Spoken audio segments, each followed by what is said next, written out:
A sense of capital.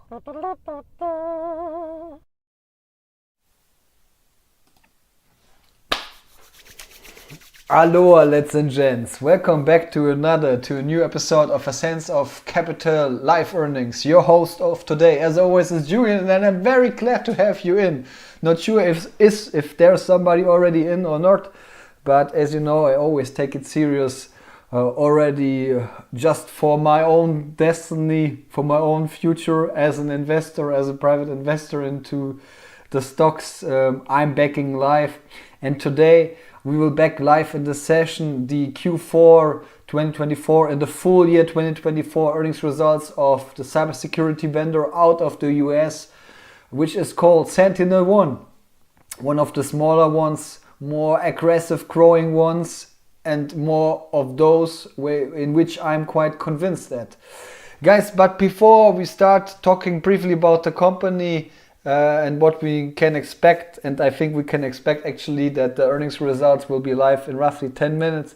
As always, I quickly address a disclaimer into your direction that in the upcoming minutes, this will not be financial advice, consultation whatsoever, and there is, as always, no guarantee for correctness of the provided data. So guys, make always sure you do your own due diligence, you handle your own research process, do your own decisions, because at the end it's your own money and you need to live with your decisions. Yeah, basic as it is.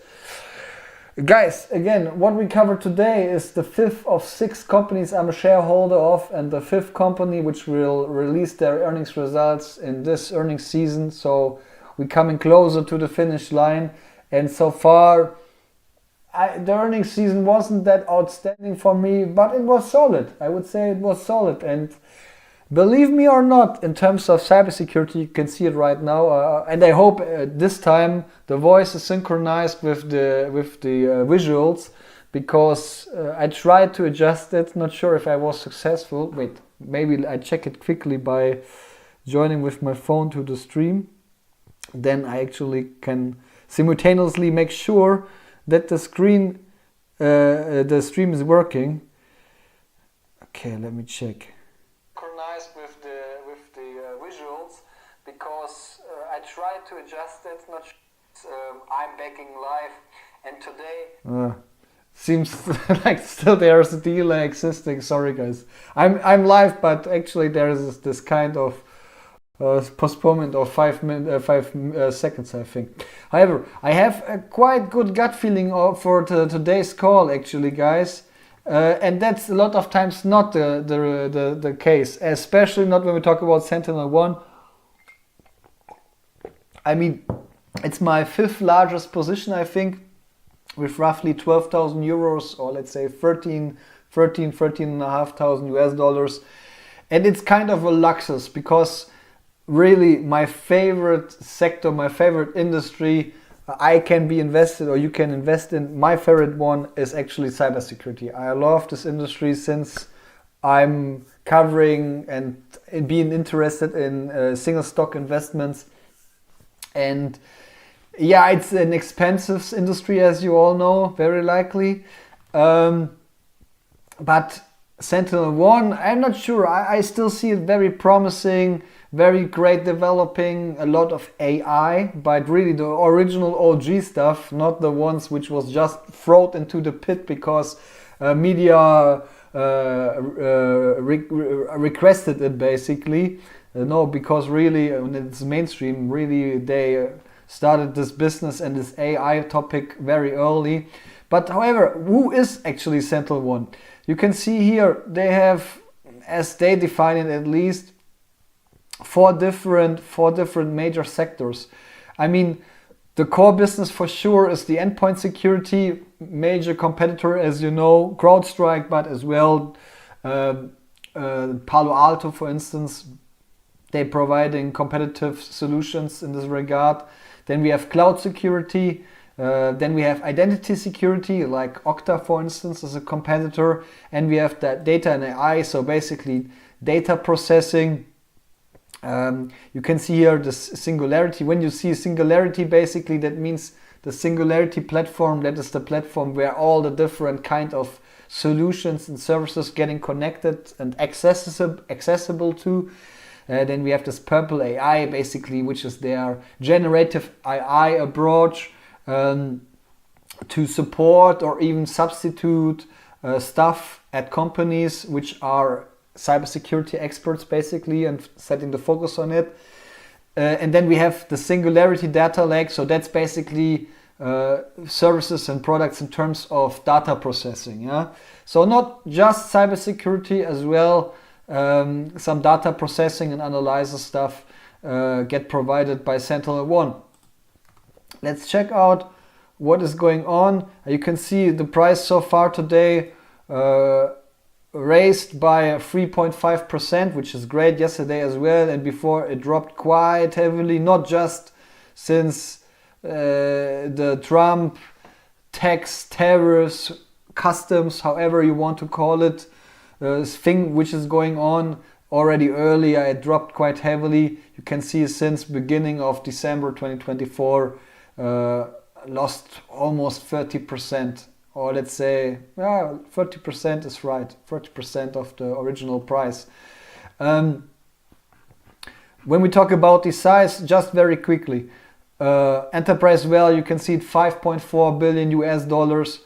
And what they achieve with this $5.4 US dollars is hopefully full year revenue 2024 of roughly 820 million US dollars, and the upcoming year a bit more than 1 billion. So as you can see in the title of the stream, they try to really crush this quite essential mark of 1 billion revenue or US dollars in sales, which is, I mean, they're always working more or less on this 28-30% year-on-year growth level. And of course, it's quite interesting for us to see how long they can keep and how far they can bring this. When you consider other players, like we can check it right now, as other cybersecurity vendors, Salesforce, you can see it here, orange marked. We have CrowdStrike, you know, the Primus, the second largest one, but the largest one as far as I know in endpoint security. So really the direct competitor of Salesforce, of SentinelOne. But when you compare it, SentinelOne is a bit more AI driven, a little bit more autonomous. So a little bit more for smaller companies who can't afford a load of cybersecurity experts.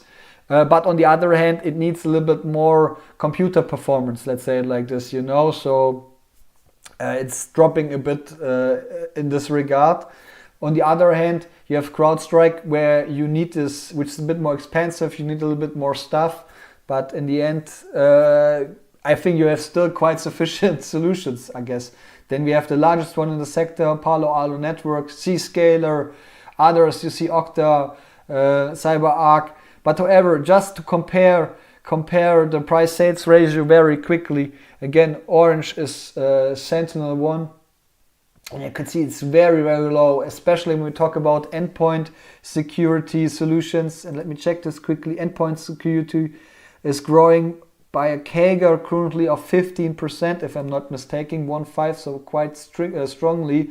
And yeah, consider this. I mean, that's it's quite cheap when you compare it to CrowdStrike.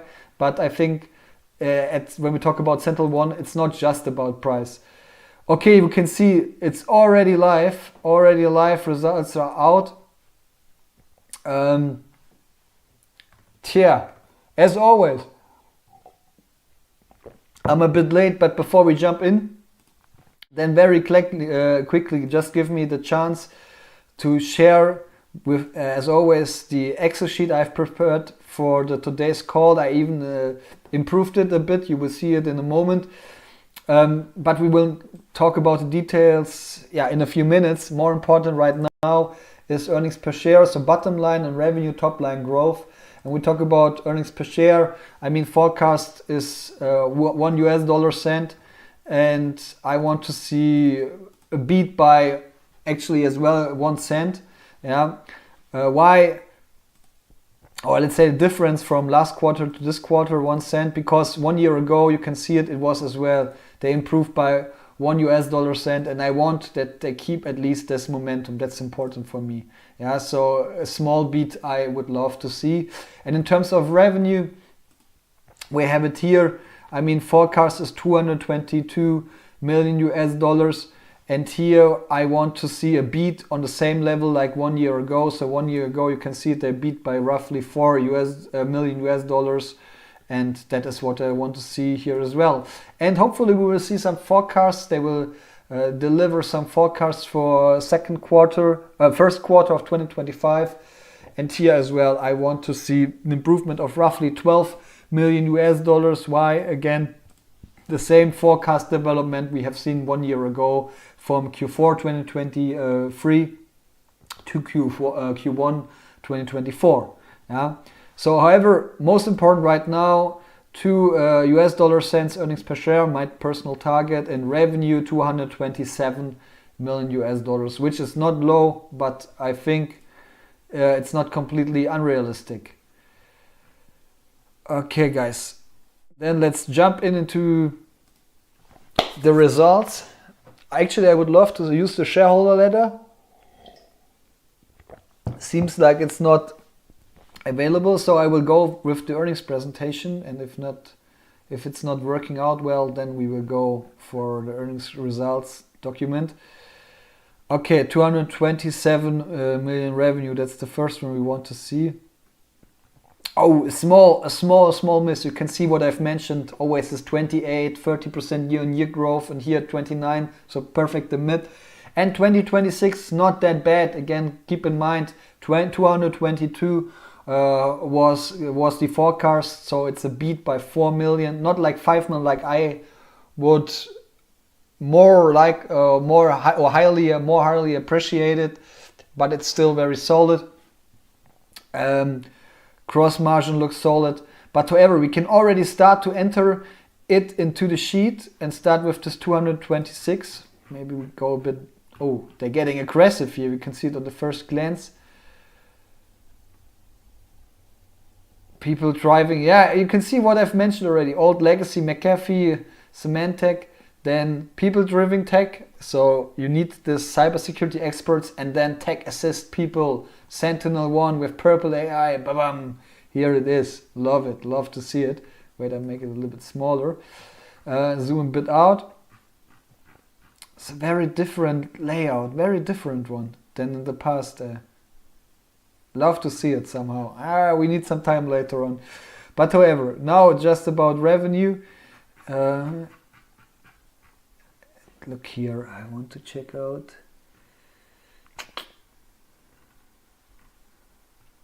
Okay. Actually, the report is honestly a bit different. No problem. We start with entering the revenue, guys. I would say again 227. What would love to see 227, but it's actually 226. Still not bad. I mean, for me it's neutral. Neutral is a positive when I would grant a rating about this. But let me quickly check out before I really color it, the revenue, and evaluate it. Let me quickly check out if we have some kind of an outlook or forecast or whatsoever, something like this. What's going on, guys?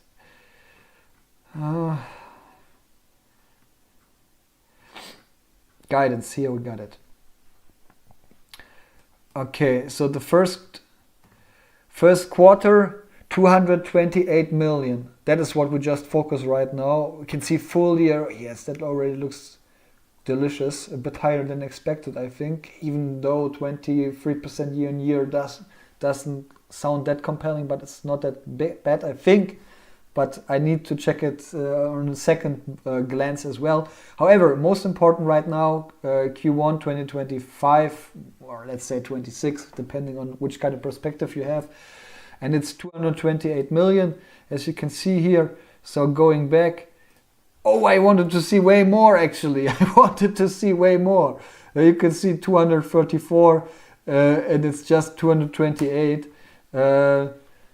Yeah, so that's not a huge improvement, for sure not.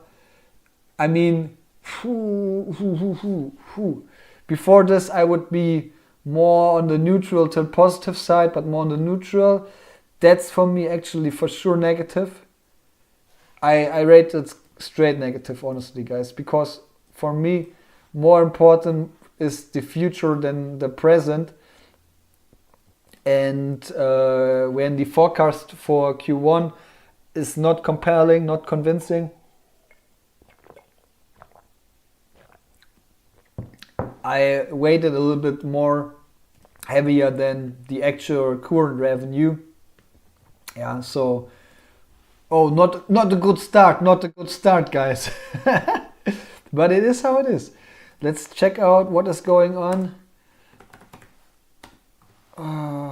Or is it like it's likely a loss, net loss maybe.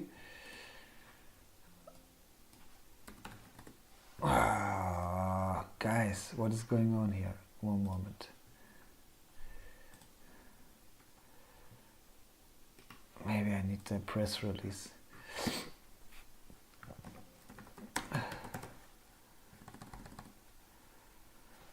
Net income, loss margin. Okay.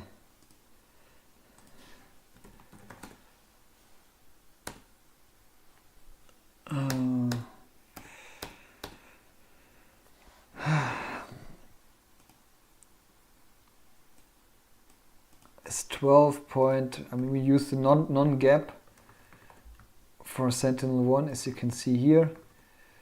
Is it full year? Is it? Oh God, 3 months. Okay, it's 3 months. I'm happy. 12.1 million. Let me enter this. So we try to calculate the earnings per share.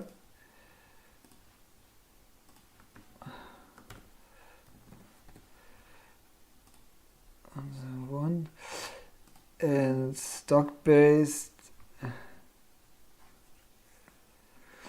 Here we have. Here we have the numbers of share.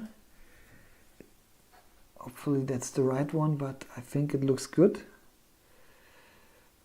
For 338. Oh, complicated number. 973. 170. All right. I mean, that looks actually quite good. Let me check. Oh, minus 15%.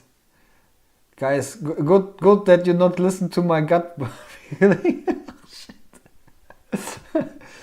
I assume that's because of the outlook of the guidance of the revenue, not just because first quarter. I can imagine because of others as well. But as far as I can see it, when I take a look, I mean, I've used this 340 million, and if I'm not mistaken, I mean.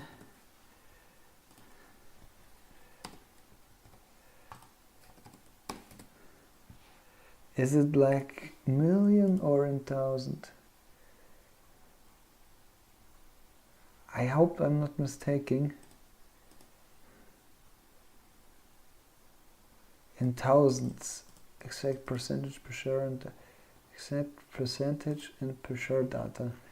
Yeah, okay. So I already was happy because I thought, okay, that's the case, but I think I need to add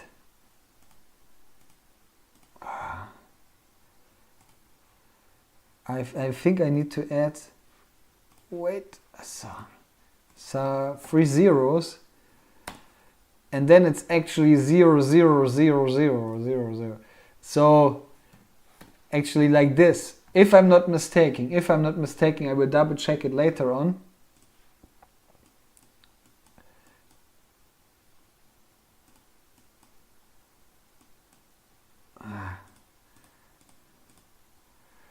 Okay, but if that's the case, it's a clear miss. I mean, if it's 0.04 US dollar cents, it's great. But if it's really just zero, so neutral earnings per share non-GAAP result, yeah, keep this in mind, non-GAAP, then actually I'm definitely not satisfied, and I need to rate this as well negative, yeah.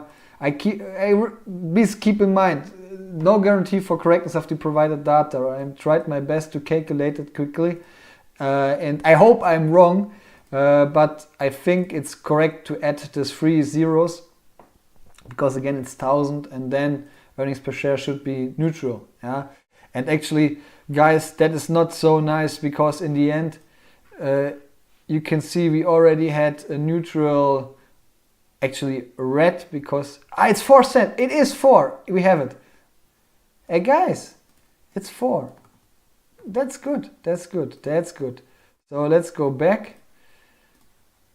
Then I added 3 zeros too much. Not sure why. Sure, it is how it is. But then at least we have something good right now. We need some kind of a positive anchor event, you know. And for me, that is it. That is it. Earnings per share, positive surprise. No doubt about it. That's great to see that this took place. And again, from neutral level to 4 cents up, and actually 3 cents beat. You can see difference of 3 cents even more than 1 year ago. And even quarter-on-quarter development way stronger. So that's nice. So we have a mixed feeling. Honestly, guys, I always more focus on revenue growth. And even though I would like to see that sooner or later SentinelOne is not burning that much cash, more important for me here as well is revenue growth. And so yes, overall neutral so far, but more tendency to negative, to red.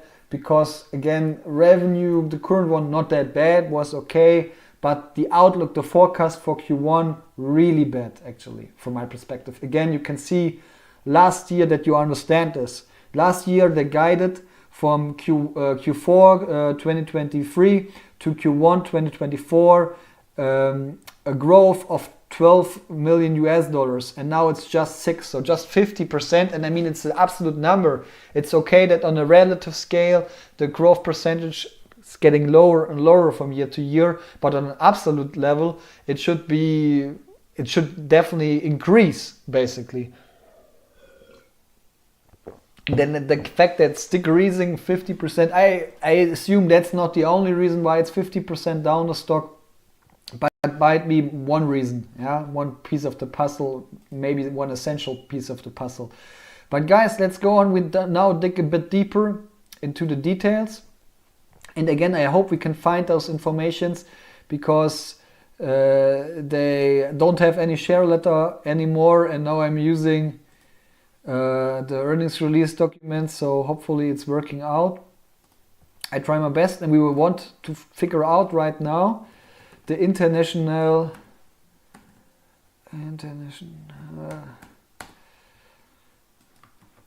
how they are basically, where are the income sources. So we're talking about diversification, and where, in which markets they achieving their sales. And yeah, it seems like they are not actually focusing it anymore. Yeah? So you can see it was in the past always on the level of 37% in the ongoing, in the last business year 2024 basically. Actually not a crazy crucial number, but yeah, I would actually love to see it, and that's not the case. Not so nice. But however, then we will ignore it today. And I assume it's still quite international driven. Yeah. But we should not forget that cybersecurity, cyber defense basically is as well an aspect. And for instance, European companies, there is as well, there are those kind of fogs existing at some companies that they think, okay, we need to be independent here as well from, for instance, the US, and switch to local cybersecurity providers. Not sure how capable they are, but might be an idea. However, now we check out the ARR, annual recurring revenue. So basically, the SaaS revenue, yeah, the subscription revenue, if you want to call it, yeah. So really, which is locked in, and the customers without even financially signing new contracts with SentinelOne, those revenue income, this annual recurring revenue, this is secured by the subscription model. So we go back and maybe we check out. We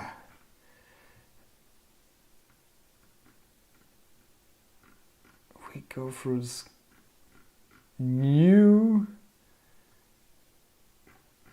It looks very much now like the CrowdStrike presentation, as far as I can recognize.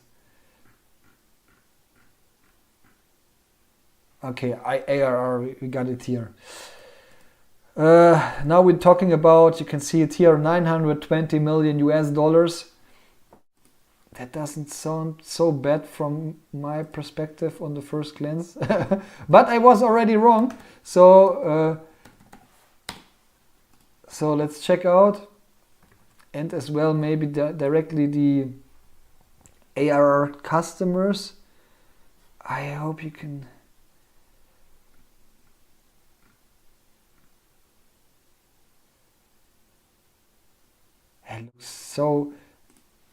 It looks crazy. Sorry, I forgot to share. It looks way more than the CrowdStrike documentation. I on first glance I like it more. They give a little bit more color on it based on the presentation at least.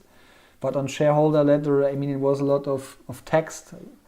But in the end, there was as well some information existing. However, we can see here the customers with annual recurring revenue over 100,000 US dollars, and that actually as well doesn't look that bad.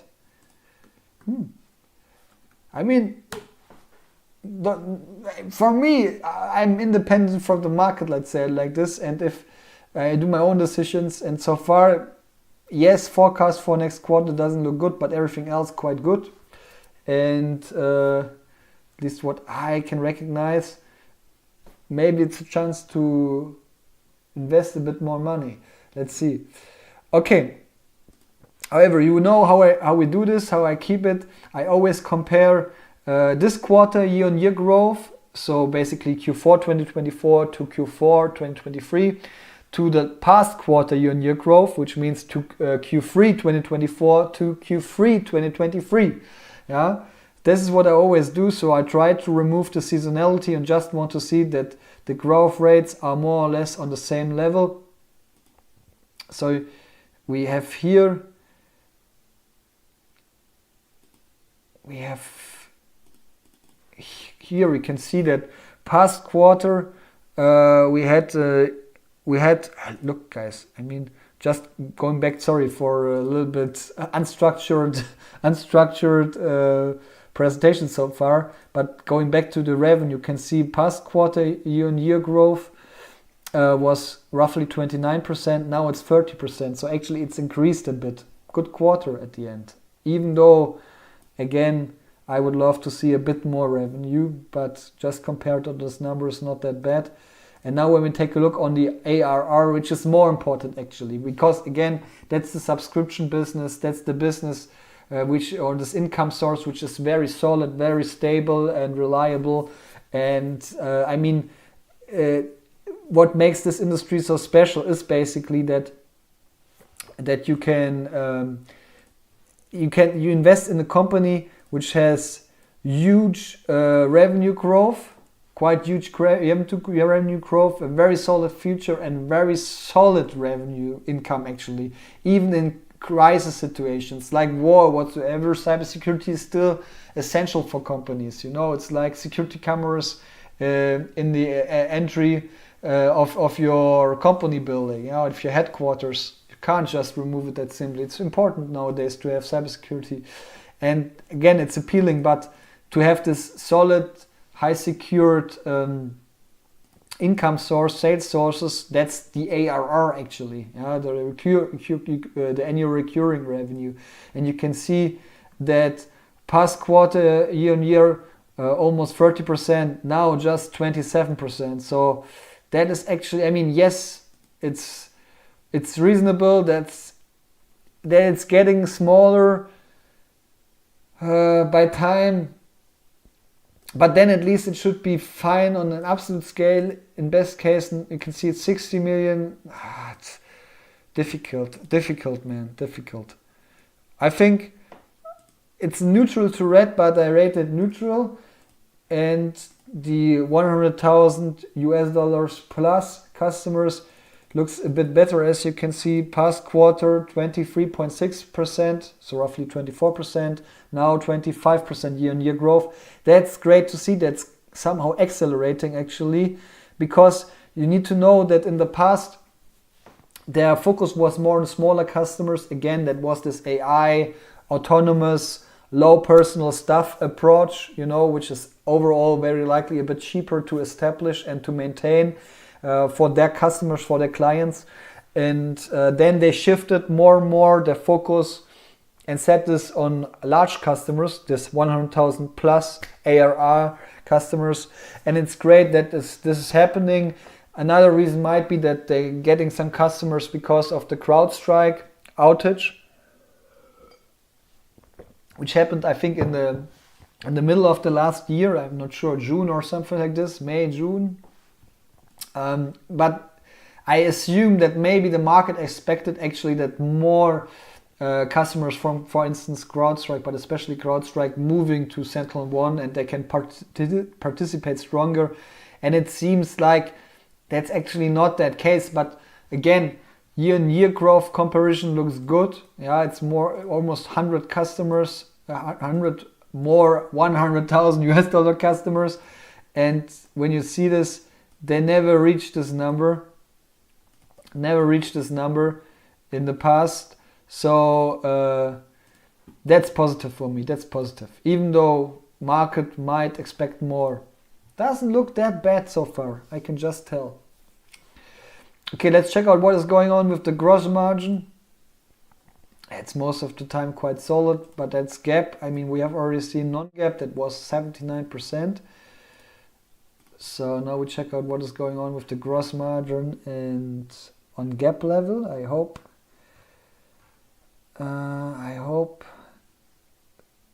non-GAAP. Okay.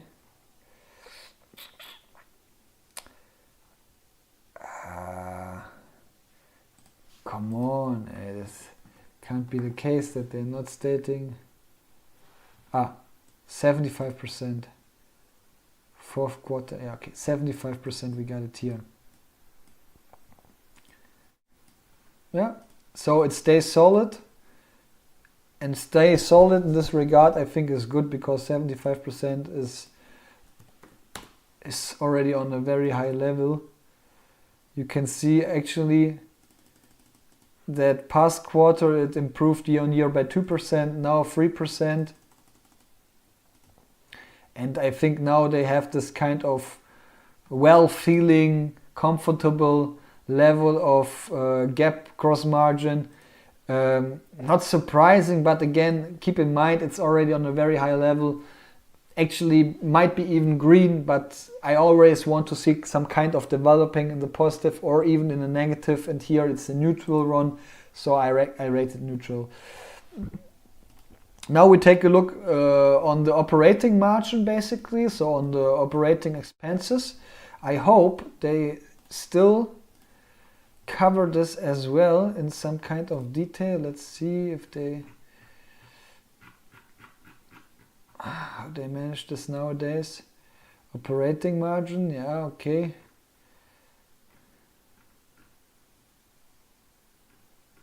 But I really would like to see the details.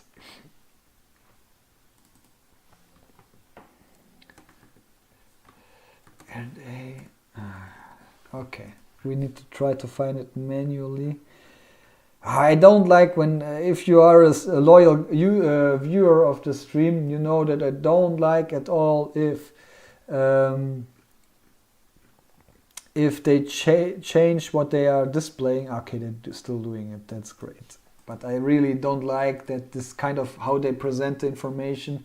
I'm a more I am a old German boy, basically, you know. So for me, it's great, difficult to adopt sometimes. However, we got here the number we are looking for. So research and development, 74 million. Let's go back, enter it. Oh, wait, is there a growth number? Shit.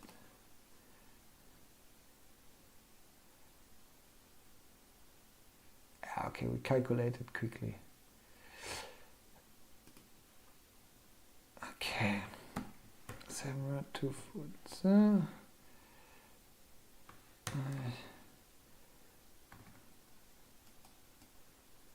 66.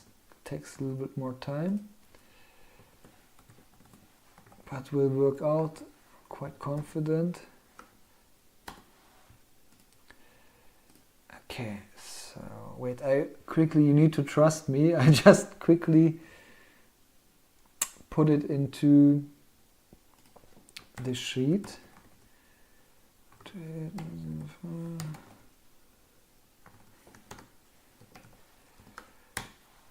Okay.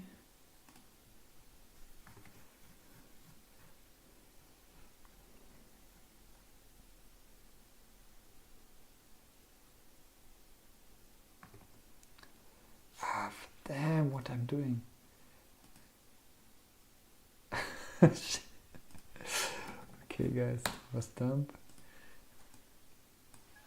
Give me a moment, guys.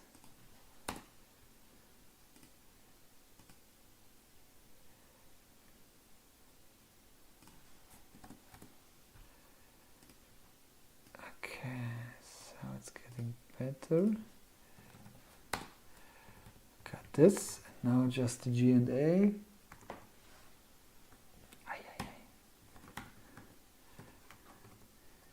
46,078,000. Okay, there we go. Let's go back. Let's head back. And we can see it. I've entered it and I basically, divided the actual expenses with the revenue.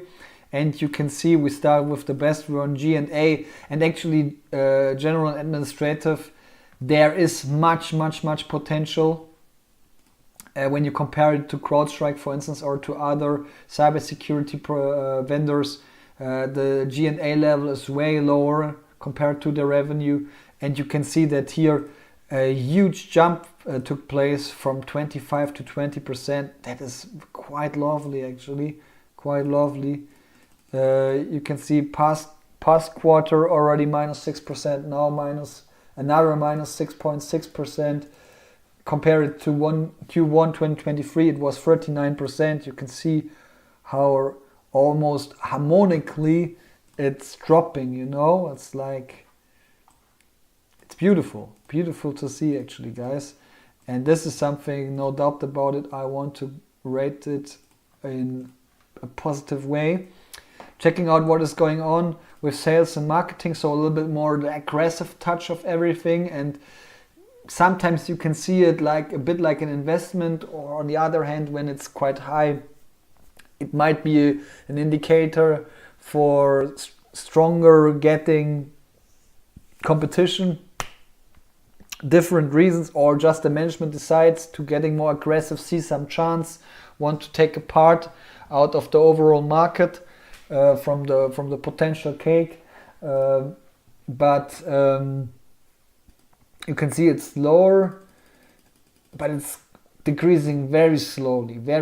I mean, past quarter year-on-year -1%, now -1.3%. So actually 2 times -1% if you want to state it like this. And even though it's 2% compared to last quarter, there is some kind of seasonality existing. And yes, here as well, it is way lower than 1 year ago. Or let's say to Q1 2023 at least. It is way lower. Yeah. But overall, it didn't move that much afterwards. Didn't really didn't really move that much. Quite stable. Again, you need to take care. It might be kind of an investment. It might be good investment into the future. It might be work out. And I love that this kind of company is aggressive. But I'm now focusing just this number, and the outcome, the development is just not positive. Simple as that. Even though it's decreasing, further decreasing, and it's the lowest in the past 8 quarters earnings results releases, it's still quite more or less on the same scale. So I would love to see more decreasement like this. Yeah. Now we take a look on research and development. And you can see on the first glance, it's actually on the same level. Yeah, on the same level. And when you compare it to past quarter year growth, 1% up, this time 1% up. So actually it is negative. But overall operating expenses are way lower than before. And again, major reason is general administrative. Again, let's check out. You can see past quarter -6%. So it was already not that convincing past quarter, the results, because -6% is not that much basically. You can see it was just more or less general administrative, not social, sales and marketing that much, and for sure not research and development. And again, research and development as well as investment to the future might work out very well. If in 10 or 15 or even 5 years or 3 years the investment pays off, I'm more than willing to leave now profits on the road.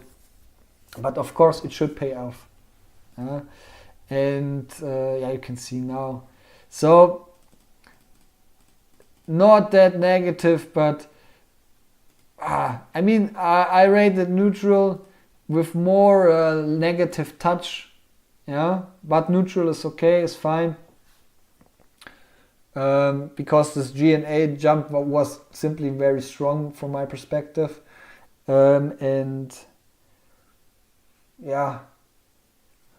okay with it. It's heading into the right direction, but somehow quite slowly. It is how it is. And now I created some own KPIs. I was walking with my dog and I thought about, I want to have some more specific SentinelOne specific KPI in terms of the annual recurring revenue and the $100,000 customers. And just, you need to see this with a bit distance. It's important, because it's not 100% brilliant what I'm doing, but I think it's at least an indication, at least when we compare it to other quarters. If we just use this KPI for one quarter, it's very likely absolute nonsense, complete nonsense. But when you compare it to the past quarter, it makes sense. You can see I tried to achieve the target of what are the retaining expenses per existing 100,000 ARR customers. Keep in mind, they are not only large customers, and on the other hand, I'm not sure if the expenses which I addressed to them is correctly, because I thought, okay, when we talk about the existing ones, to retain them, I use general administrative 100% expenses, so basically those, and I use 50% of research and development because I think it will keep them as customers to them. It's very simple. I know it's not like this. And then we have here the other side, hunt new customers. So really acquisition of expenses of the new 100,000 plus customers. And here I used social sales and marketing, the more aggressive expensive, basically 100%, and the other 50% of research and development. And obviously the number, for instance, here is very, very high, and you would think, okay, that's nonsense for 100,000 sales per year customer, invest 1.6 million. That's completely nonsense. And it is, but it's again just in KPI with gives an indication compared to the past quarters. And we start with the keeping the existing ones, retaining the existing large customers. And you can see past quarter, it already decreased by roughly 8%. Now it increased by 10% year on year. So that's nice to see. So it's accelerating in the right direction. The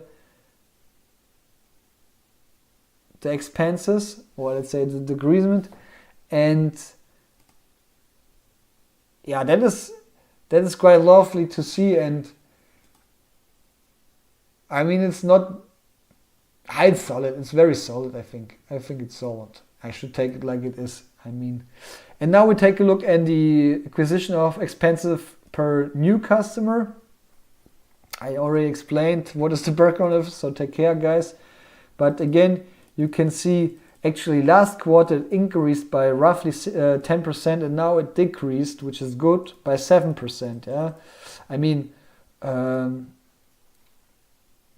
obviously a big reason is that the number of new 100,000 ARR customers is quite strong, and both social media sales, I always say social media sales and marketing, and as well research development is stable or even decreased a bit. Yeah, so it's just logical that's decreasing, but nice to see here as well. And so those numbers look for me good, and I see that, or at least I think that there is some kind of awareness of the costs and the cost base they try to decrease and lower step by step, and that as well on the long term creates strong shareholder value. So it's not really for me at least unreasonable KPIs to compare them with each other, because again, on one hand they want to see these large customers which are reliable, which have power, financial power, especially on the subscription side, and on the other hand we want to see that all of this costs less money for SentinelOne. And yeah, for me it looks great actually. Then we have the free cash flow margin. Free cash flow, you know it, the free float money which you can use for buying back stocks, for granting dividends, for lowering debt, for instance. This kind of funny but very important aspects actually. So let's see what is going on here with the free cash flow margin. Heading back into the sheet. And I assume they stated somewhere at the highlights. Cash flow margin, operating cash flow, free cash flow margin was -4%. Okay, we got it. Oh wait, I make it. Now you can see it. Free cash flow margin -4%. Heading back to the sheet.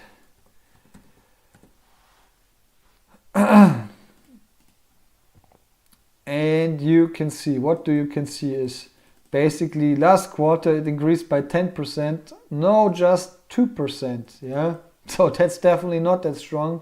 We would love to see a way better improvement.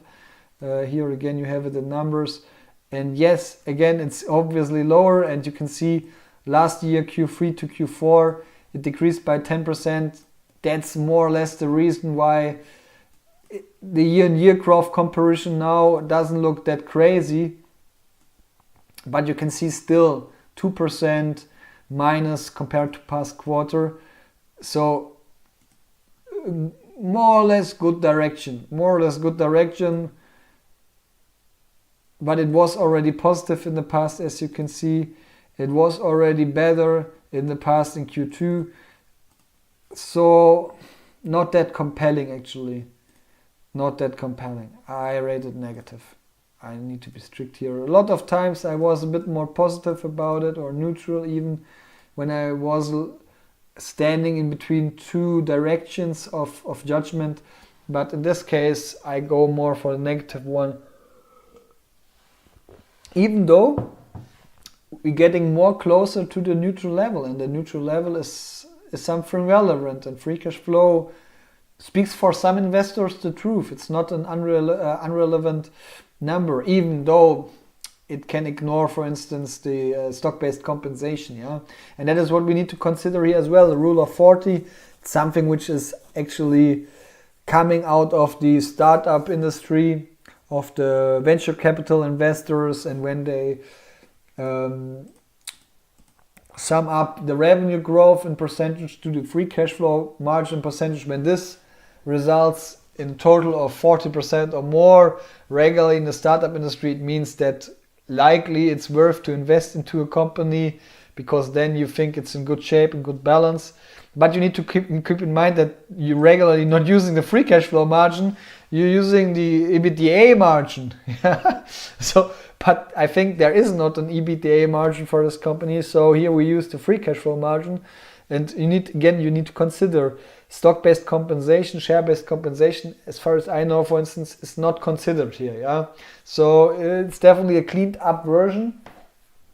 However, it is something what we can compare as well over the past periods, and you can see it decreased past quarter year on year by minus 3%, and now it was lowered by 6%, and that is not nice. We want to see it's increasing, obviously, and it's decreasing, and it's actually on the lower end when you compare it to the past quarters. Yeah, it's really on the lower end, not like the others. Here I was really strict, but still minus 4% is not negative, guys. Yeah, not that negative, but Rule of 40 wise doesn't look great as well, and so it makes it very simple to make a judgment, a verdict about this free cash flow area, and it's for me pure red. Guys, I check out the chat, and here Mr. Jesse Pink, hello sir, Pink Man. Jesse, are you Mr. or Miss? Hopefully I don't want to be unpolite. I think you are a male, but please correct me. You mentioned, I really don't know what is wrong with the investor. Minus 50% after results. I have 2,650 free stocks. Yeah, that's a bunch of stocks, man. I still believe in long term. Yeah, I believe so far as well. I mean, it's very clear that in this industry, it's a very competitive industry. It's still a very early stage, even though we would love to see that CrowdStrike, Palo Alto, all of them making so much profit and whatsoever. But we are still in an early stage. That's actually the truth.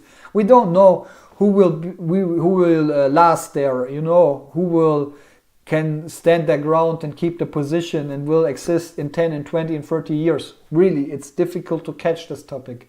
But to at least have a chance in this competitive industry, you need to act competitive and aggressive. And part of it is not cashing out that much money and provide it as dividends to the investors. Who's interested in dividends, in receiving dividends very soon, should not invest in a company like SentinelOne. And here as well, I mean, this kind of expensive, yeah, there's a reason why they are that high. All good, Jesse. I'm sometimes as well struggling with English. I think that's the strength of my YouTube channel and my live streams, that people from foreign countries might understand me better than a native Oxford British person, because there's no accent or dialect or whatsoever, and the words I'm using, the vocabulary is not that sophisticated. You're very welcome, colleague. But however, yeah, but I see it same. I mean, it's definitely not a perfect earnings results release experience, but not the worst one as well. Yeah. However, free cash flow margin and rule of 40, I rated negative. Let's check out what is going on in terms of, again, shareholder value and stock-based compensation. As you know, stock-based compensation, they use it to basically pay the staff with stocks. They can later on sell and use it as compensation basically for their work. And if they grant very strong stock-based compensation, that means that our shares, our positions getting diluted basically. Each share getting diluted, and the result of it is less worth. So we hope it's not getting higher, because it's already on a very high scale in terms of SentinelOne, very, very high scale. So let's go for it.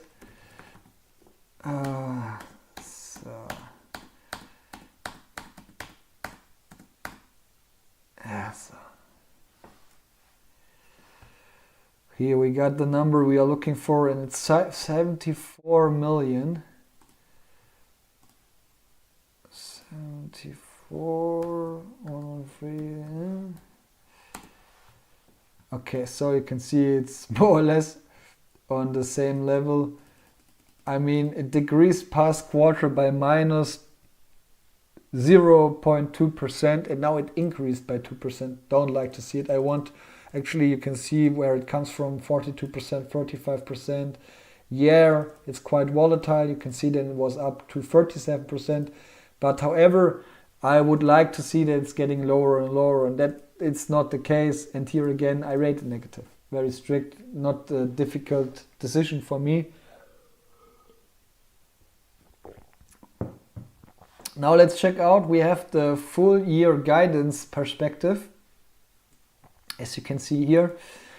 And first of all, we want to see what is going on with the full year results. Could they make it happen? Yeah, it's actually not the guidance anymore.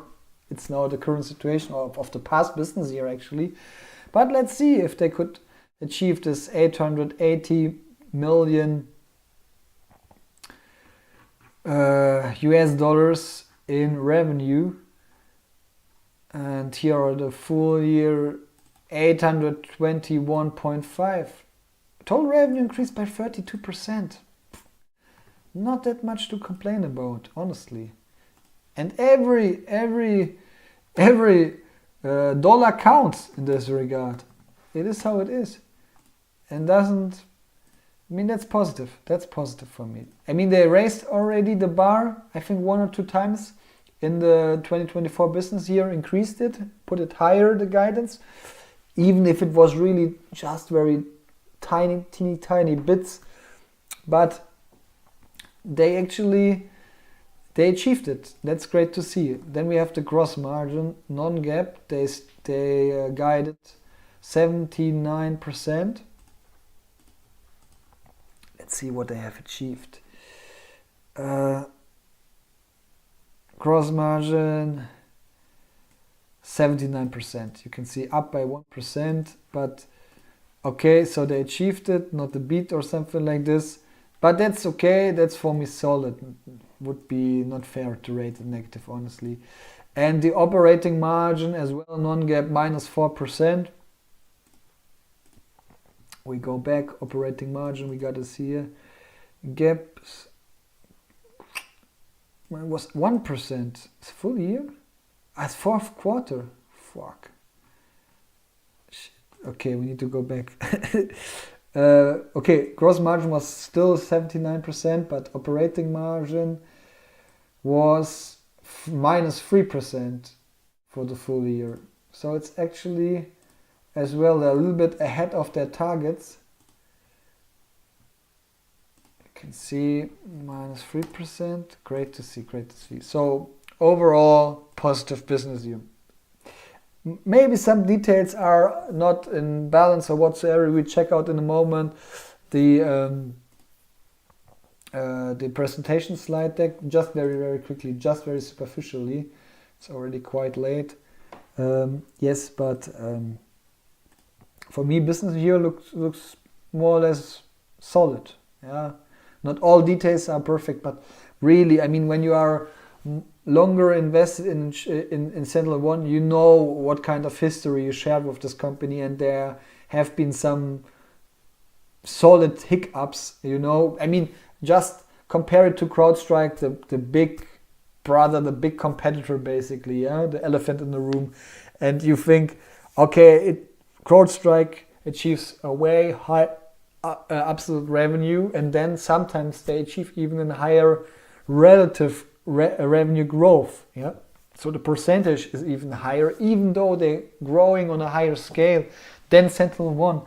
This kind of experience I hated in the past, and I think 2 years ago or whatever, it made me to sell it. It was the result of it. It was that I sold it. That was my decision after it, and then I never lost this love in my mind, basically, even though we broke up, and I came back roughly 1 year ago, and I'm a satisfied investor. I can't tell it different. However, let's check out what is going on with the full year guidance for 2025.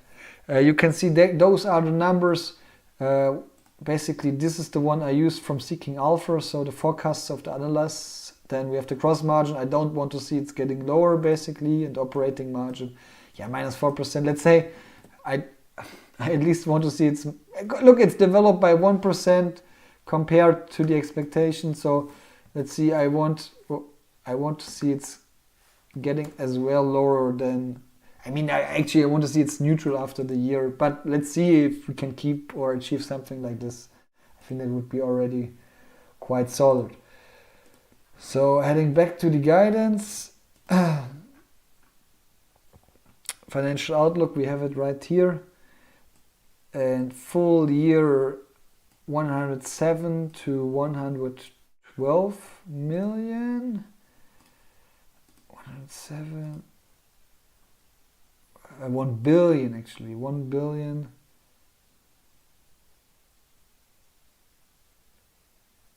Yeah, but actually that's a bit lower. That's a bit lower. That's 109.5. So it's like this. If I'm not mistaken. Still a large number. I mean, it's one additional digit. Before it was million, now it's billion actually. But it's lower than expected. And I assume that is really the reason why the price is lagging. Now I'm quite confident that is the cause. I mean, yes, other stuff is as well a bit negative, but again, we have as well positive stuff, yeah. But the forecast for Q1 and the forecast for the full business year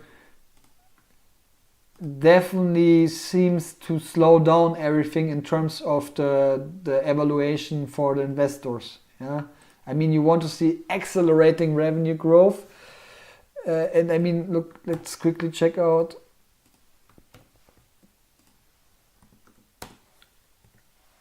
It's okay.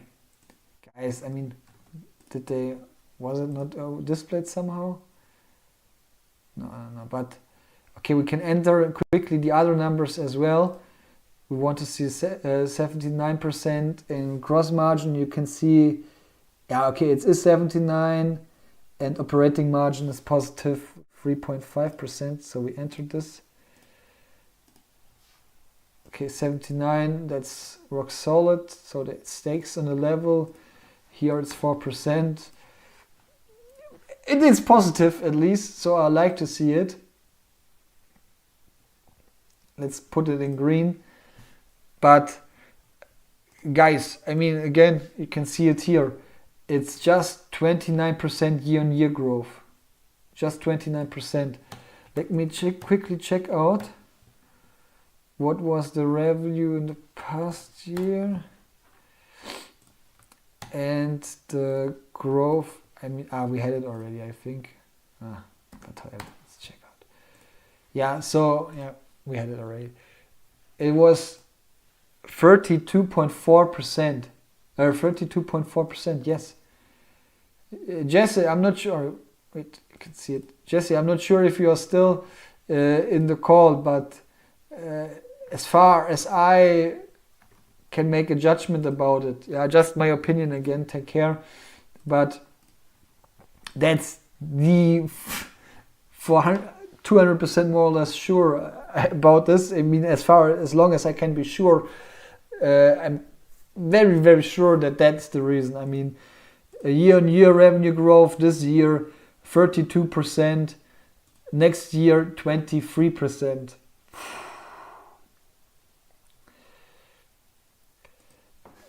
That's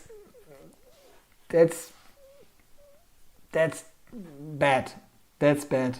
I can't tell it different. It's not even acting. I'm not the actor or something. It's really, that's no Hollywood what is going on here.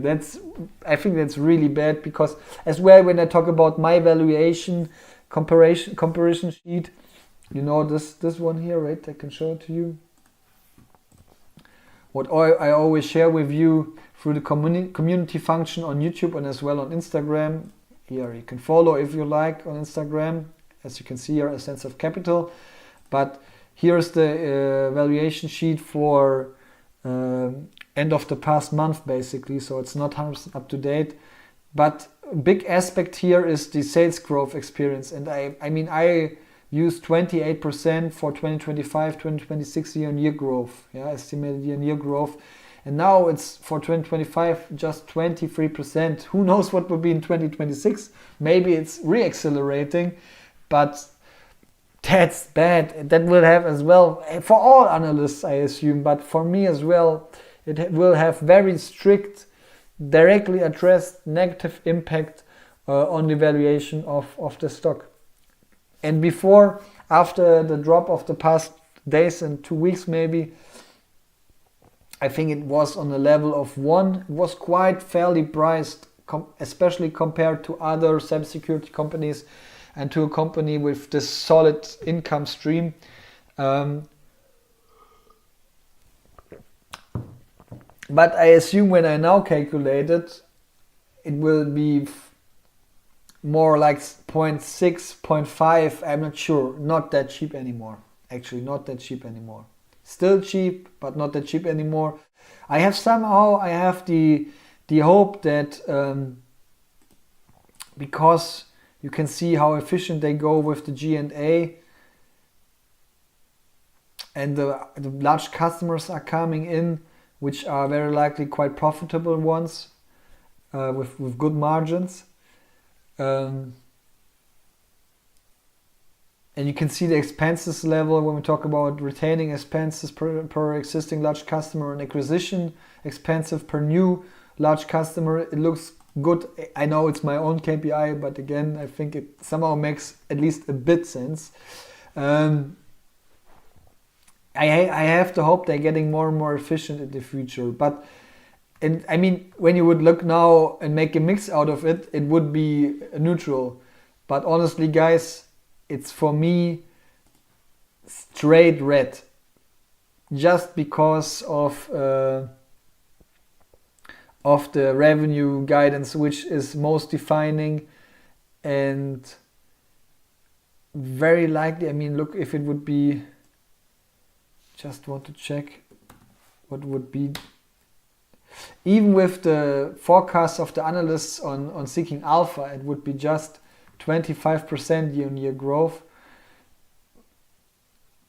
Still very low, but at least 25%. Now it's 23%. That's not good. That's not good. Sure, it is how it is.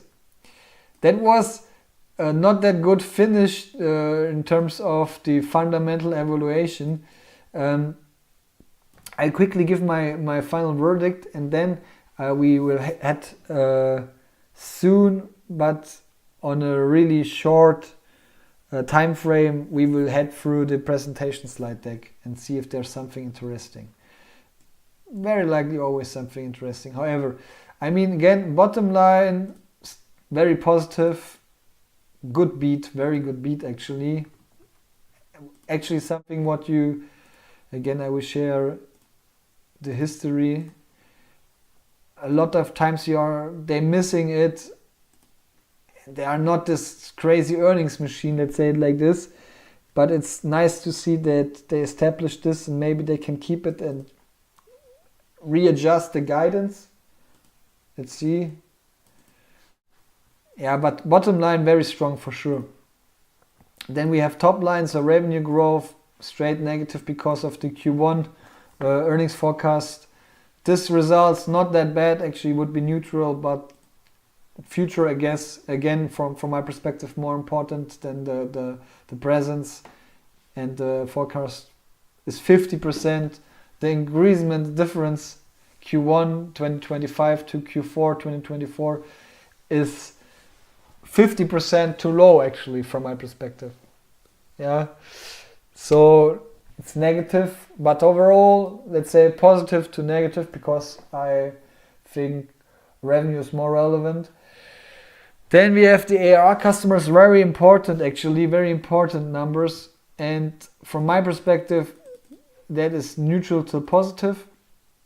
I like to see it. Gross margin is very solid, still very solid on a very high level, working Expenses overall neutral, even though it was just impacted more or less by general and administrative expenses. Everything else was not that compelling. However, then we have this own KPI which I've built, which I still think is reasonable because it shows as well how efficient they are in in reaching out to new customers, large customers. That looks positive. Free cash flow, on the other hand, not great. Stock-based compensation on a very high level. So this overall, however, is neutral to green, neutral, so we are more on the neutral side, more neutral. We have more green, so we are neutral green, so we are more neutral. This overall is neutral, yeah? So top and bottom line is more or less neutral with a red tendency. This one here I would rate as well, because for me most important actually is ARR and 100,000 customers, dollar customers, and that's looking good. But this overall I rate as well as neutral. And now we have the full year guidance, and yes, 2024 was great or good, but we already judged about all of this actually. More important is now 2025, way more important, and that's straight negative with this low revenue outlook. And so, I mean, blending this together, we have neutral to negative. Here we have neutral to negative. Man, it's a difficult one. But revenue is so important for me. I mean,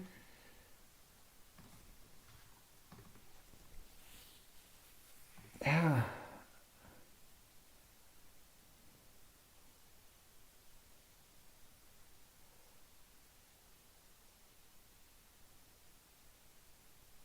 I think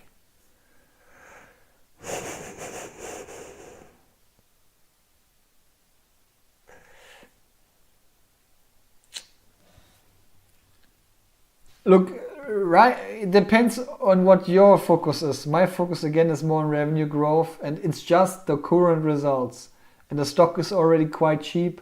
I need to make my calculation. I need to make my forecast about this company. And I see two options very likely. The first one is, I can stick with my position, but as well I can invest more, or I de-invest and sell the position.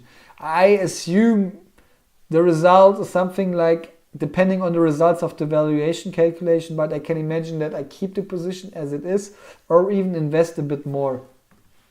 However, right now the verdict for this is negative. Yeah, I need to tell it. It's basically, when all of this red stuff here, not that interesting actually. Yeah? And earnings per share, the profit level looks very solid actually. Looks solid. But the revenue forecast is overshadowing everything. The shadow is so big from my perspective, because again, it's the future and revenue is the source of everything. Revenue shows in this industry how competitive you are, how strongly customers are adopting to it. Market really wants to see very likely an outcome based on the competition with CrowdStrike. And so far, because of the revenue which is not hitting new marks and re-accelerating whatsoever, no, it's just 23% year on year. And I mean, SentinelOne itself, the management knows what is going on.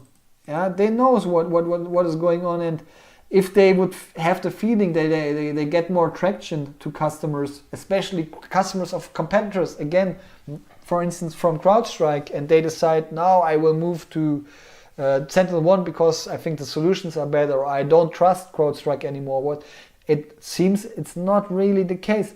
Again, 23% is not bad year-on-year growth, and yes, if this company becomes a cash machine within the upcoming quarters, all good. But considering or assuming that they're burning still a lot of cash, at least revenue need to be strong, and I think they can't afford to lower their year-on-year revenue growth expectations by that far. Yeah. yeah, still hitting the $1 billion US dollar benchmark. Let me check out one more time before we jump into the presentation. Let me check one more time the aftermarket price.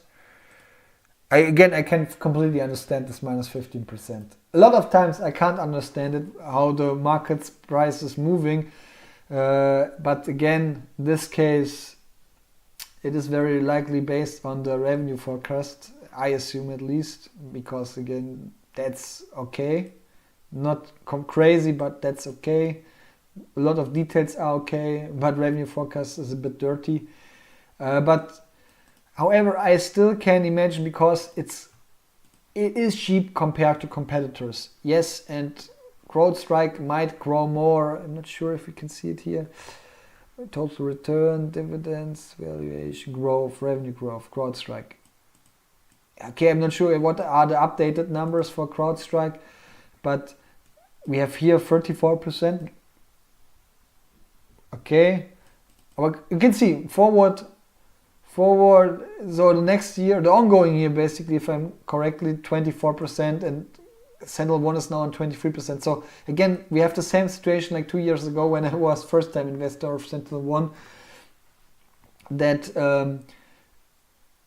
they dropping a bit. Yeah, they're stumbling. They have hiccups, and even though CrowdStrike is working on a way higher scale of revenues, SentinelOne is basically, please ignore this number, but with now 23% for upcoming business year, likely 23%, they simply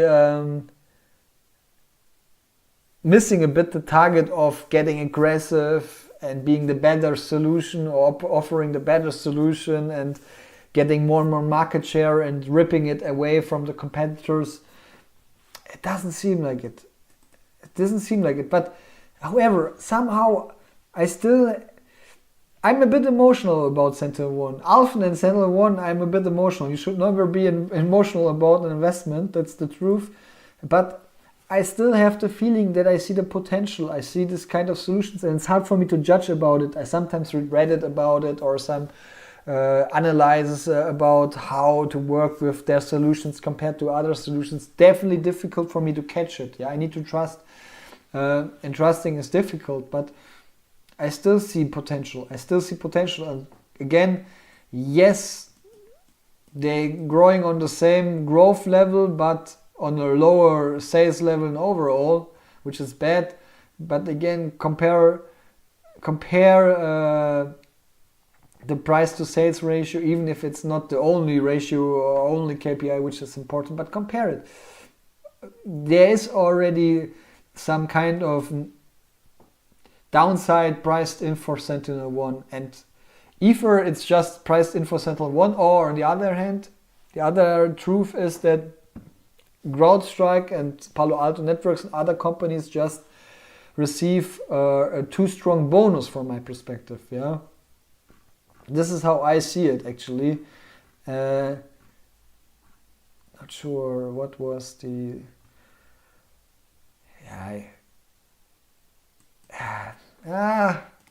Hard to say, man. Hard to say. Losing traction in this early market is not that nice in terms of revenue. Let's check out what is going on. If there are already some comments live talking about the covering the results, and we have it here.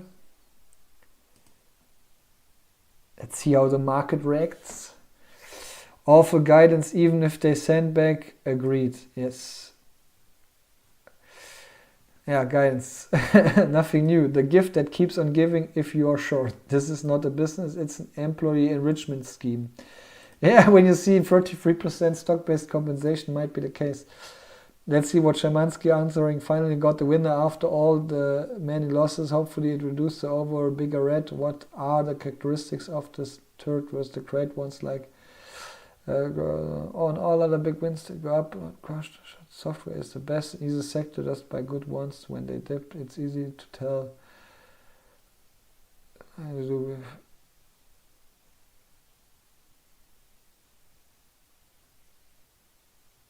Yeah, it seems like Szymanski is still very bullish.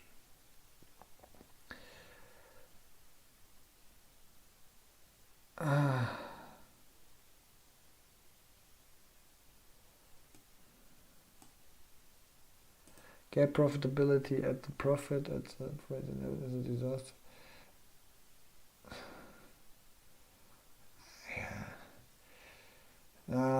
Okay. I mean, it's basically bearing the already negative impression which I had. Nothing new. Let's see what G-Hop is telling. This company continues to disappoint. I'm holding for now, but patient wears thin. It is currently down 70%, an all-time high. Maybe add more to DCA discount. Looks like great deal after 70% discount. Yeah, I mean, but Ronaldo 123, I don't know this person, but it seems he's ignoring what G-Hop is telling. Yeah, and G-Hop is not wrong. It continues to disappoint.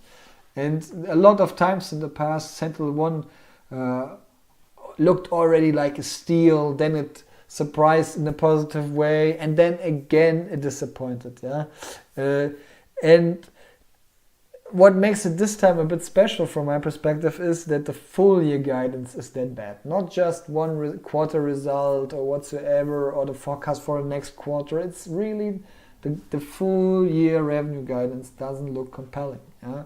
But okay, it's just about this comment. It doesn't need to mean that SentinelOne is a bad investment. Yeah, that's true. But there was a lot of hope priced in 2022, I assume. 2 years. Kept reading one release report after another about all the awards, best security stock, best technical, yada. Stock price barely budged while the others were rising strongly, especially crowd. Now consider it as 2 years of essentially dead money. Don't know what it is, but finally tired of it. Good luck. Yeah, I understand him. I really feel him. Yeah, man. Unfortunately, it's not sexy like Palantir report. Isn't bad, but they're brutal. Yeah, and it is really the truth. I mean, as an investor, you have these results, no matter if you're a private one or a cooperative one, a professional one. Again, you have this guidance and revenue, and you need to consider in your evaluation for the company, and it has a very strong impact. And then you still need to consider that there are these digital hyperscaler stocks, at least which have the reputation, like Palantir, like Snowflake, like AppLovin, like a lot of different players, as well, which might get IPO'd in the future, and which can get traded publicly through the stock exchange. And then you have something like SentinelOne, and you think, okay, what is it now? What is the identity of this company? Is it really that good? Can you trust the management with all these awards and the achievements, and the AI is so good? Or what? We will read it in a moment. How strong can you trust those words? I mean, that's really the big question. And then you think as well, okay, it's comparatively small company with this 5-6 billion enterprise value and 1 billion upcoming year earnings results. Revenues, and you really think for this kind of size of a company in the cybersecurity space, AI space, software space, SaaS space, however you want to frame it, you would expect just a stronger grinder, a strong, more potential, I mean, something which is breaking out. And look, guys, I told you in the beginning of the call, I have a good gut feeling, because I thought today is the day, maybe. And I was obviously completely wrong. However, we go on. And again, that's just the results. And yes, it's a big piece of the guidance, and guidance hurts always, because yes, you can have a hiccup call, you can have hiccup results, can be a bit difficult and challenging, but then you want to see light at the end of the funnel. And when you see a bad guidance in terms of revenue, when you're talking about a revenue growth focused company, not good. However, we go through it now. Innovation leadership. First, security come to deliver piece across platform solutions. Okay. Over from non-endpoint solutions. Yeah, which what they want to display with the statement is that they're getting more and more diversified. Again, endpoint was their bread and butter business, very strong growth there, strong competition as well, especially with CrowdStrike and Palo Alto. Yeah, but this is what you need to consider. I mean, what is the reason why over 50% of bookings are from non-endpoint solutions? Yeah, is it because other services and products of SentinelOne are growing that strongly, or is the reason that they're losing track in terms of endpoint and they're just making not that much money anymore with endpoint protection? Yeah, what is the cause of it? What is the background? We have no clue. 50%, great that they are more diversified, and they're heading up to new adventures. But still, we don't know. 3x growth of enterprise customers using free solutions, plus solutions in the last 24 months. And that's funny as well, because they always made kind of jokes about CrowdStrike, and that it's not about selling modules, because CrowdStrike's always selling these modules and add a few more modules, add this kind of products, that products, and you are perfectly secured in your company. And they always told it's just about not selling modules, as SentinelOne told. It's not just about selling modules, it's about selling a good solution, and we don't need this kind of modules or whatsoever. But you can see now they're focusing out as well a bit the solutions, because maybe now they have a stronger catalog of solutions. Wait, I'll make it a little bit larger for you. Okay, let's go on. Customer acquisition growth. Yeah, that was good. Actually, it was nice to see. And maybe they can make it possible, make it happen that 3 times growth. Maybe they make it happen that these already large customers purchase more and more solutions. But that might be the case that they actually not. Maybe that's the case that they are not acquiring many new customers in the size level, but they're transforming the existing ones into the size level because of upselling, basically, and cross-selling, selling more solutions, selling solutions more intensively, and maybe my KPI is not that good. Let's see. I need to make a note, actually, quickly.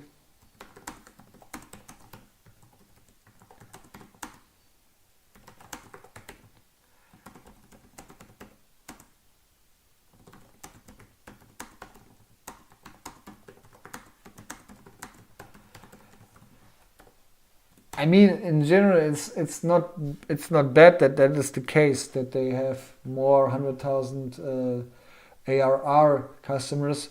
But if it's if the background is really that they're transforming the existing ones, again, it's not bad. But you would love to see that they just get really new large ones. That is what you like to see. 14,000 direct customers worldwide. That's right. It doesn't sound bad. Okay. First quarter of operating margin profitability. Okay, that's something good. Positive free cash flow margin for full year is as well not bad, because I think of this 18% one-time event year, basically. Industry leading growth, yeah, might be the case if they compare it with CrowdStrike, but when we talk about, again, the guidance doesn't convince me that much. However, ARR with 20%, 27% actually is quite good. It's quite appealing from my perspective. Gross margin looks solid. Operating margin, okay, first time positive, didn't recognize it, but great. Net income margin, great. On the non-GAAP level, of course, but okay. Earnings per share, we have it here, $4. Okay, now we already covered this. Might be an aspect that they offer maybe more efficient, more quickly reactive solutions with their AI, more capable solutions overall. But I think the true driver is as well that the pricing. I assume that SentinelOne is just not the leader of the market and likely a bit cheaper, especially for the customers if they don't need a cybersecurity expert or multiple of them or a full department which take care of their cybersecurity solutions. And I think in case of SentinelOne, this effort is for sure lower. And that is what they mean with this tech assisting people. But I can imagine that CrowdStrike is as well using AI and heading into a certain direction and have enough buying power or research developing power to adapt a bit here. So, yeah, let's see. What do we have here? First, AI, machine learning, industry, the purple AI. Okay, we talked about this. Autonomous security, unified defense, outpace threats, enhanced security analysts. Yeah, it's nice to see that's the case now in 2025, but why they don't show this in the guidance of the revenue? I'm not sure if I'm mistaken, not sure if there will be a reaction in the earnings call. Yeah, you can see now it's 2% improved. Yeah, it's a bit lower than a few minutes ago. Not sure what. There will be for sure a lot of questions directed into this topic in terms of guidance of the revenue. But yeah, okay. More Singularity platform data. Again, that is the platform where all the solutions are accessible through. And again, it's for me difficult as well to understand it. Third-party data integration, unified direction. Okay, third-party endpoints. Third-party cloud security.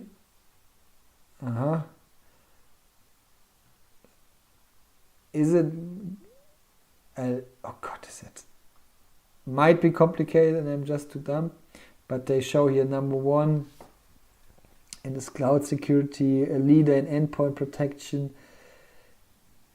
They can integrate others, as far as I understand it, into other solutions. Identity, email, network, data stuff. And everything AI on top of the data lake. Okay, so somehow basically a great access with good structure, transparency, selection, analysis, modes. I'm not sure, but I think that is what this illustration should display. Singularity platform solutions categories, AI, automation, endpoint. Yeah, it shows there are a lot of solutions existing, basically. A lot of solutions, and it looks that they sell it 3 times more than in the past. Okay, that's great to see. AI and hyper-automation, unified data lake. Okay. Fast-growing, diverse, total addressable market. Yeah, okay, that's as well what you always can see at the CrowdStrike presentation slide deck. And you can see that they show that, okay, endpoint security is still comparably large market with $17 billion US potential, but data analytics with the data lake is almost double the size. And then we have cloud, and then we have generative AI, which actually doesn't look that large. But overall, we're talking about 50 billion plus. But I think in all this different pillars, others, Palo Alto for sure are active. They're covering as well all of them. CrowdStrike very lucky as well, all of them. Okay, and these are additional ones, if I understand correctly. Identity, exposure management, detection response, data protection, threat intelligence. And I assume that these are as well part of it as well, future ones. But let's see, okay. Yeah, they did the FedRAMP, so now they are certified more or less for doing business with governments and authorities, organizations which are part of the state of the US. This is this FedRAMP stuff here. Okay. Yeah, okay. And so they try to have this kind of wheel effect, basically. And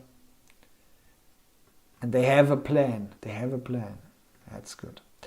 Trusted industry proven Gartner Magic Quadrant. Yeah, something which we should not underestimate, but as well, mid score was really, really strong, if I read it correctly in the news.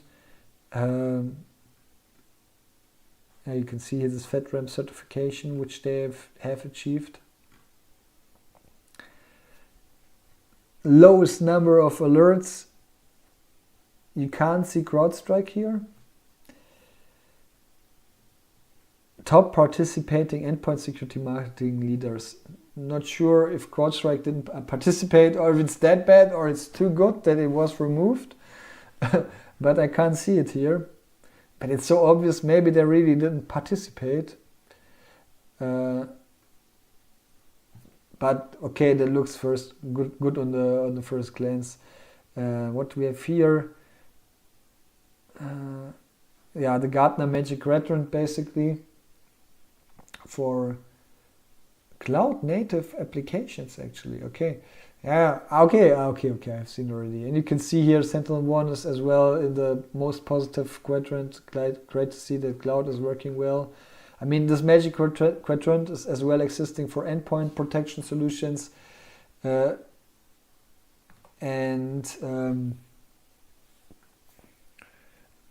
they have been, I think, the position 3 after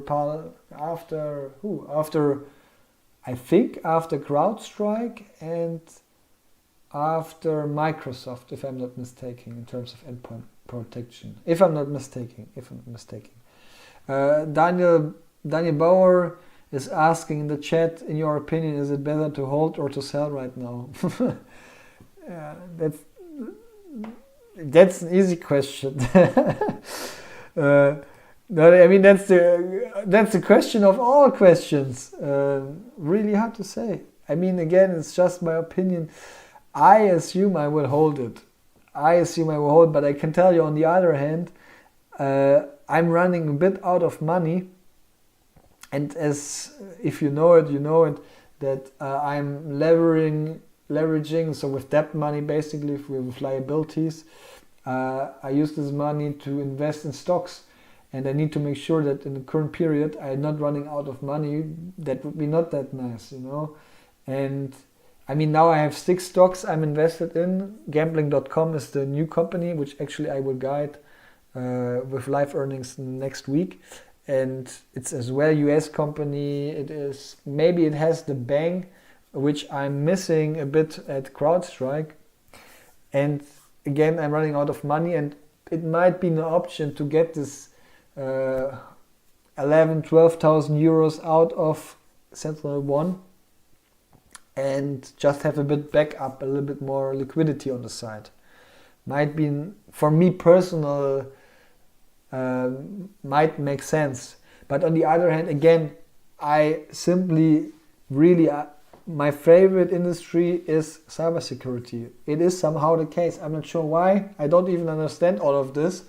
I never was active professional-wise in this sector, but for me it's luxury, basically luxurious situation can be invested in a company like this, back it by live earnings, analyze it, and still having hope. I need to make a calculation, to answer your question, basically, and figuring out what is going on with the fair valuation, for me at least. Again, it's very difficult to catch it. It's still, even the growth level might be a bit lower than competitors. Price sales valuation is now even lower than a few hours ago, and it was already very low compared to competitors. So I'm not sure what is going on with this kind of ignorance and hate in regard of SentinelOne, but might be the case that the market is right. And some people say the market is always right. And so now already bad revenue guidance is priced in, part of it at least, yeah. And we know that, for instance, Zscaler performed well, CrowdStrike didn't perform that well. I think the guidance there in terms of profitability, if I remember correctly, wasn't that great. But others performed solid in the cybersecurity sector, and SentinelOne not that well. And yes, maybe they have the feeling that, okay, we need more solutions. Maybe there are the strength, there is potential, but we need other solutions because endpoint security, for instance, it's just very difficult to receive traction there and get market share. Might be very, very competitive, and might be the case that CrowdStrike, for instance, is very good with it. Really difficult to answer this question, really difficult. I definitely need to sleep a night over it. Again, I don't think it's the worst earnings results, for sure not. But it's simply very bad that the full year revenue guidance is set up on that low level. And all of this, what they are writing here, that they have so many solutions and this and that, all of this, from my perspective, is not worth that much if at the end they state 1 minute later, okay, but honestly, guys, 23% year-on-year growth in terms of revenue is the target. What is the truth? All of the stuff what they are stating here, that they have all these awards and 3 times more multiple sold solutions to customers or whatsoever, yeah? Is that the truth, or is the truth that at the end the full year guidance is 23% year-on-year growth at the moment, right now? Maybe it's sandbagging, maybe not. But the truth for me is actually the numbers, the fundamentals, and in this case the 23% year-on-year revenue growth forecast. That's not good. And again, that is the reason why I need to sleep over it, because now I go through presentation and I see what they are doing, and all the color, everything is shining well and looks good. You think, I forgot already what I've analyzed a moment ago. But when you remember, you see, okay, the guidance is simply not that strong. Not that strong. And again, they might improve it, increase it, but how strong they should increase it? They now achieved, I think, 32% year-on-year growth and now go to 23%. Even if they raise it through the year to 26%, it's still comparatively low. Comparatively as well, when you consider about their future and getting market share from CrowdStrike, all of this. Revenue outlook is quite a defining number. I really need to see it. I think it's really difficult. It's really difficult. But let's go through the rest of the slide deck, and then we are done for today. ARR recovered already. That was very solid. We have it here, year-on-year growth, 32%, 200 million more, very, very solid. But you can see here, 200 million, 200 million. Again, it was the growth 23 to 24. I originally invested into this company because I want to invest into a hyper growth company, basically. Yeah, that was my target. And then they really missed that heavily on this one earnings results. Don't forget it. It feels like yesterday, basically. And I really thought that's not the reason why I'm investing. I'm investing into a winner company. I like to invest in winning companies. And if I invest in a company like SentinelOne, where the result is that they're losing revenue growth, even others are increasing their year-on-year revenue growth or quarter-on-quarter revenue growth whatsoever, then really think, what is wrong with this company? You're welcome, Daniel Bauer, even though it's quite limited, I know. But now this kind of look here. It was 2023, 2024. You can see it's almost 50%. It's 50. Yeah, it's almost 50% year-on-year growth. Yeah, something like 48% year-on-year growth. And now we are in 32%. Now we're heading to 23%. And what comes next? Is it now the case that they will keep the 23% momentum for the next 10 years, that's fine. That's fine. But is it more likely, or is there the risk, let's say like this? I mean, there's a chance as well they will increase it again, but there's for sure as well the risk that they decrease it.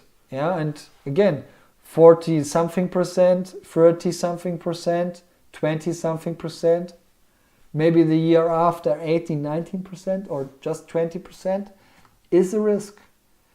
I'm not sure we need to check out as well next to the calculation. I need to check out what was the statement in the earnings call. I think that's very relevant as well. How they replied on the questions by the analysts. Might be a big aspect actually. Yeah, need to consider as well next to the calculation. Okay, gross margin very solid. You can see it's increasing, and 79% is a fantastic level in my perspective, even if it's non-GAAP. But we have here operating margin, full year negative on non-GAAP, but they already mentioned it. First time positive non-GAAP operating margin this quarter, and positive very likely for the upcoming year. Leading ARR and revenue growth might be the case. Not sure what they mean in full year or whatsoever. Always easy to say something like this. Is it on absolute scale, on a relative scale? Yeah. But okay. Let's say this 29% is rock solid, and this 27% ARR is as well, from my perspective, very solid. This is something what I don't want to complain about. Platform and customer momentum. Okay, this is what we recovered. Customer growth in the last 24 months, 3 times. Yeah, so it's okay, but it's not a cheap company, still not cheap. Enterprise customers have adopted 4+ solutions categories, 20%. Customers growth in last 24 months, 4 times. Okay, so you can see it accelerated even. Yeah, I mean, not sure again what they mean with the absolute number of customers or the sales. Not sure. I mean, it will be the number of customers, and I mean, for instance, that is interesting when you compare this and connect it to this one. Yeah, you see that the customer growth in the last 24 months really grew very, very strongly in the past 2 years by 4 times.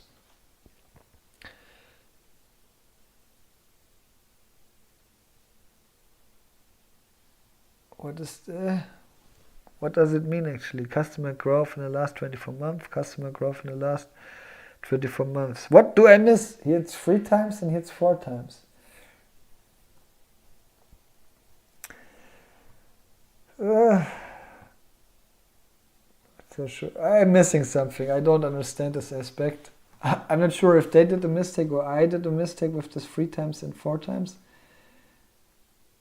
In the last... But I assume they wanted to show actually that it's increasing, I could imagine. And that now they have more solutions and customers adopting to it. That there's a lot of potential left because there are many, many customers out there which not adopted to 3+ solutions, and the customers are still growing very strongly. Okay. Margin, gross margin, talked about it. Operating margin, talked about it. Net income margin as well. Great, that's positive, but on a non-GAAP base. Okay, free cash flow margin, full year 1% up. Again, I think it's because of this one quarter. Clear inflection to profitability. Yeah, and they stated that profitability is very important for them, and they will hopefully make it happen. Okay, this is what we covered as well. Yeah, we got it. Maybe let's check one more time if there are any new comments. 5 new comments. Then we check the stock price, and then we are done for today. Let's see, what are the new ones? You do have point. However, I said exactly... I hear this the person we talked about who's sharing a bit my opinion, my experience with being invested for a longer period of time, and is now a bit disappointing, especially comparing to CrowdStrike. Then you do have a pointer error. I said exactly the same thing when I finally dumped SoFi at $7 last year. Sometimes after I sold, SoFi took off all the way to almost $19. I'm going to average down and be patient. Okay, you can see G-Flexor is more positive about the overall investment case. Then we have here the ticket is cancer to any unlucky company owning it, previously owned by Sprint and Sears. This ticket, okay. The writing was on wall. When the economy isn't certain, rate cut isn't certain, recession is possible, you shouldn't touch stock like Sentinel. If you touch, be prepared to leave the money there for a while before you can see any improvement. Yeah, that's right. But in general, it's a very speculative stock, definitely not that clear. And here you can see I bought some speculative leaps that will no doubt take a hit tomorrow. But if this drops holds, I may have to buy some shares in the AM, so in the morning. Still growing at 25 to 30% year on year.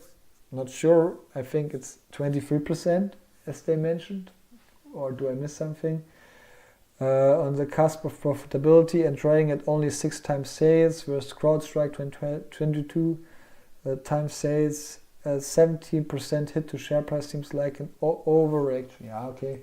I mean, I understand him as well. I mean, it's 14%, not 17%. Maybe it was at the beginning. With the other stuff, he's completely right. And I mean, maybe the stock might be not the revenue giant others hope for, that it steps into the footprints of CrowdStrike or Palo Alto and even grows stronger and takes market share. Maybe it's not fitting in those footprints, basically, but maybe it's a company because of some circumstances, because of this AI, because I have no clue, yeah. But because of this, it might be a very profitable company in the future. Who knows? Yeah, very, very profitable company, maybe even more profitable than CrowdStrike. But again, consider the stock-based compensation, yeah, which is so high. And yeah, of course, we are far away from GAAP profitability at the moment. What was it? The GAAP profitability.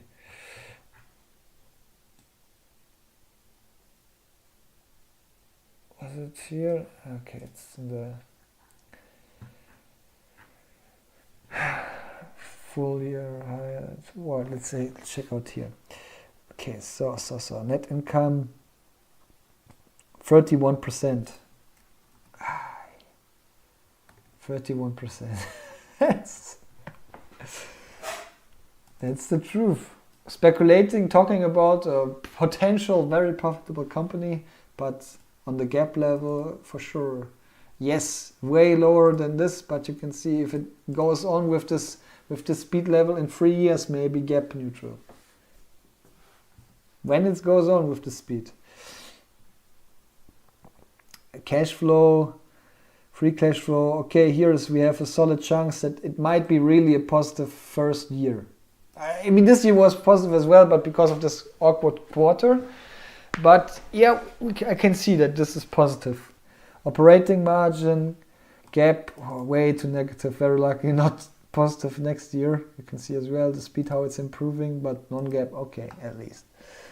Gross margin, solid, okay. Yeah. I'm not getting more clever by reading it again and again. Guys, I think at this point in time, I mean, we covered everything. Again, my rating because of this revenue guidance. Wait, one moment. I want to just make sure that I really took the right revenue guidance. Yeah, I did. Didn't become better. However, guys, again, one more time, this rating is negative not because of all the other aspects. Earnings per share, good profitability, heading into the right direction. I think overall, company is kind of efficient in this regard. It's okay. But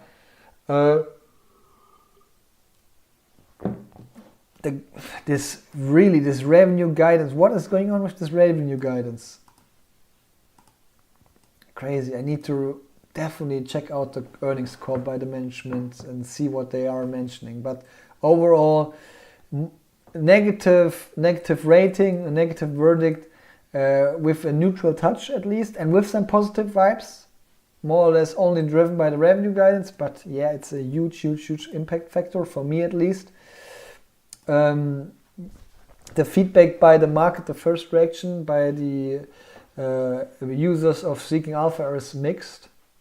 Yeah, so but as well, there's nobody saying, wow, it's a crazy good result and crazy good guidance or whatsoever. It's a breakthrough event, let's say it like this.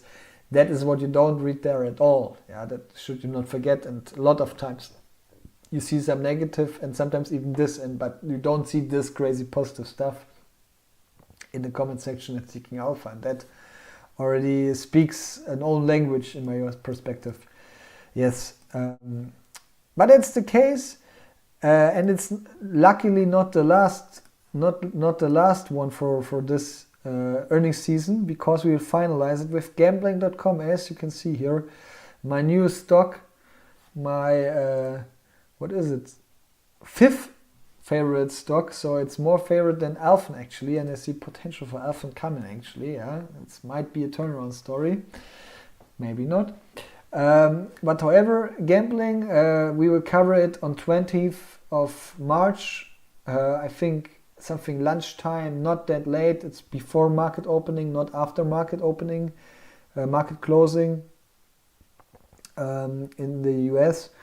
And yeah, it's a gambling stock, a little bit like booking.com, if you know it, or Airbnb, so more platform business where different websites are existing and different online casinos, online betting platforms getting compared to each other, where you get the best conditions as a user.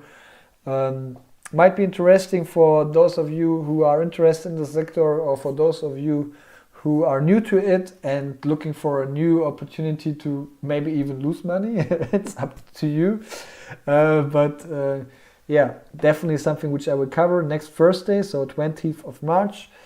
And of course, feel free, if you liked what you've seen, feel free to like the stream, subscribe to the YouTube channel, follow me on Instagram, A Sense of Capital, as you can see here.